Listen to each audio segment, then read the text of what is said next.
So, what do you think? Can you fix him? Not with you breathing down my neck, no.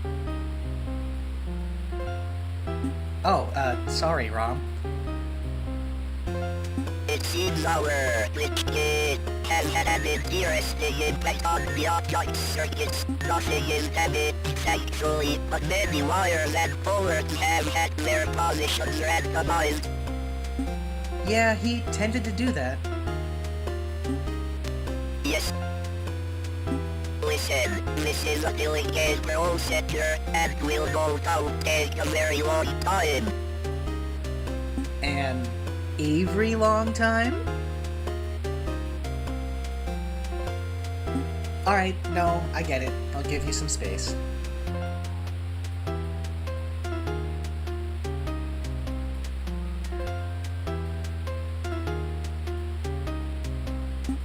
Your friend will be fine.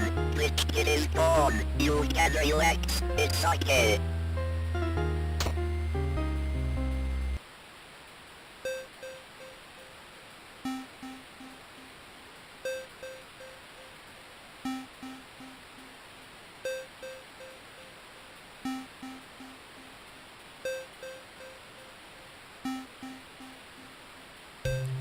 Howdy Internet, this is Goatface, and welcome back to the Goatface Corner. In today's episode, we're going for the traditional arcade experience.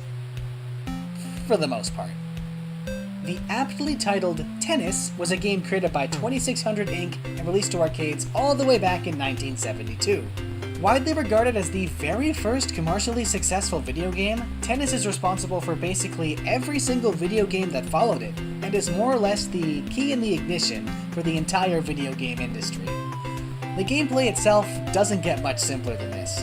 Tennis is a primarily two-player game, and plays pretty much like a game of ping pong. Each player takes up one of these two paddles and moves them up and down in an attempt to bounce this ball, if you can even call it that, into their opponent's goal.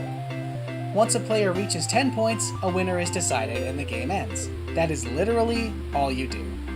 Having learned from my experience with other primitive 70s games like Alien Attack, I don't plan on challenging this guy to a game.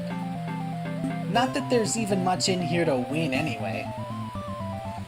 Tennis comes from an era of games where there were no video games. This was basically it, aside from a few somewhat similar prototypes in the 1960s.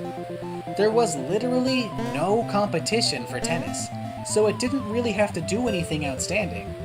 Just having it exist here in arcades was enough to make it innovative. That being said, it does do one or two interesting things that you don't see many modern games do in this distant future of 1991.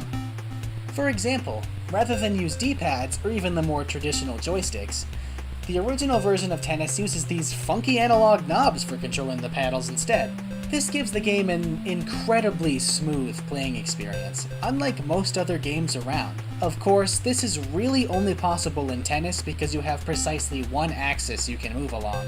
In some future installments, players are given horizontal movement in addition to vertical movement using a separate knob for each axis, but this can get real confusing real fast.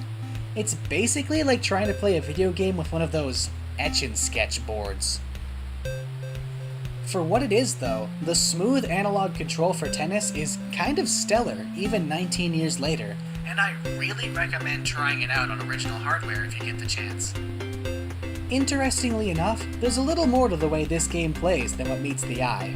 Each paddle is divided up into 8 segments, and depending on which segment of the paddle you hit the ball with, the ball will rebound at a different angle, with the angles becoming wider and wider depending on how far from the center you are.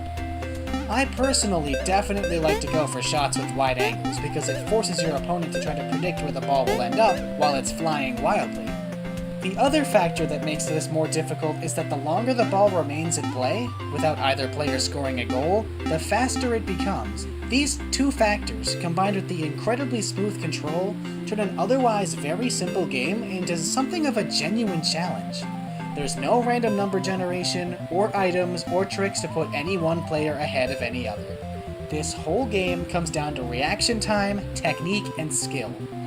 It would almost be like the Wild West shootout of video games, if it weren't for the fact that there are already video games based on Wild West shootouts. It's a fun little game, to say the least. Though not so much in a single-player setting like this, so I think I'll take my leave, thank you. And yes, that would be game.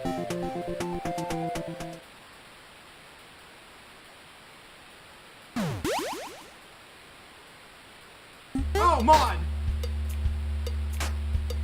Hey, so I know the arcade is closed and I shouldn't be here.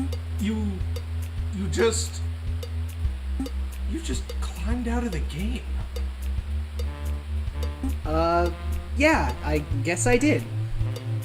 So, there's really no reason to call the cops. What are you? Where did you come from?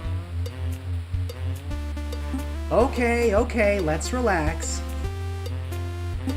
My screen name is Goatface, and for lack of a better term, I have superpowers.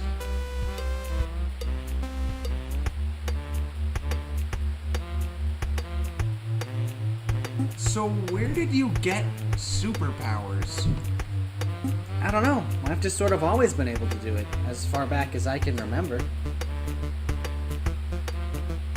And this glitch kid guy, he has them too?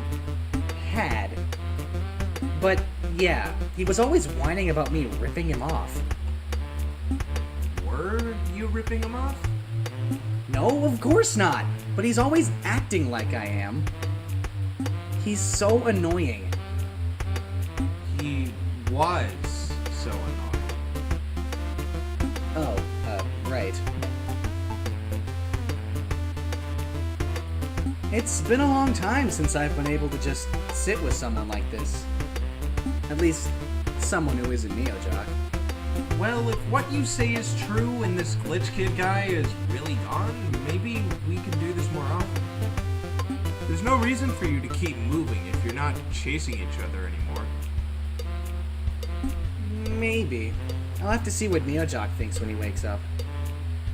Still, we should keep in touch. My name is Brandon, and my screen name is Hem. Oh, just him? That's it? Yep. Well, it's nice to meet you, Hem.